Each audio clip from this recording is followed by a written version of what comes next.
ตอนนี้กำลังพักผ่อน ตามมาหุ้งเลยว่ะอย่ามาอย่ามา พักผ่อนนักพักผ่อน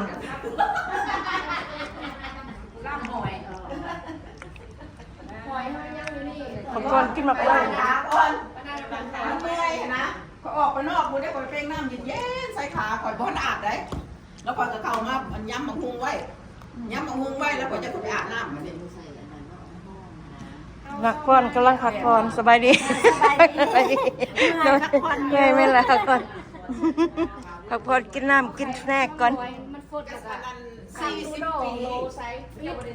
เอาข่าวไว้มันแก้ไปใส่มันก็เว้ย วันนี้ยำเจียวนะพี่เราก็เป็นว่ามันคู่แต่ตลอด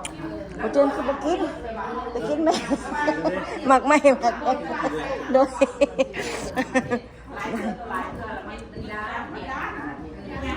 ย คนทานจะเป็นสั้นแหละ คนขี้ข้า เข้าเขาจะสองขา นี่คนขี้ข้าเดี๋ยวนี้เลย กินน้ำก่อน เขาเห็นเพียรทำความสะอาดคือจังหวะนั้นเบสบอลมันจะต้องได้นำไปกินมาทานเสร็จไปเขาเสียนั่นเอาอันนั่นไป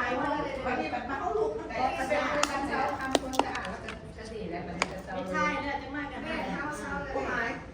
หายก็มันจะกี้กว่าจะเป็นไปทำความสะอาดเพื่อกินเพื่อเกี่ยวสีเลย Our Lord Jesus เอาไป Christ สลิงใส่เด้อ ไวสลิงกับตาอันนั้นของนั้นเขาใช้มือกัน แต่ว่าเจ้าก็ต้องเศร้าได้เห็นวีกันยังว่าป่าเศร้าเกินไปมันก็เศร้า Thank you Jesus for forgive us ก็แมนยูเจ้าจะกินข้าวนะแต่ว่าเจ้าก็ได้เงิน นักฟ้อนฝึกฟ้อนแล้วพากันเศร้าเมื่อยเดี๋ยวนี้เศร้าเมื่อยกินสแน็คกินมะขามหวานกินหมักไหมกินขนม โอเคสิป้อนต่อกันบัดนี้เนาะจะน้อยป้อนต่อขอบคุณพระเยซูอาเมน